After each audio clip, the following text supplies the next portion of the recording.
Saan gani ang ginamoy? Ano ba siya ganun? Siya kaunggod, diba?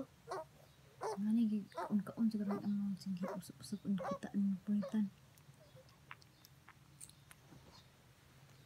Yung tubig be. Wala ihi niya. Simata na ko ihi.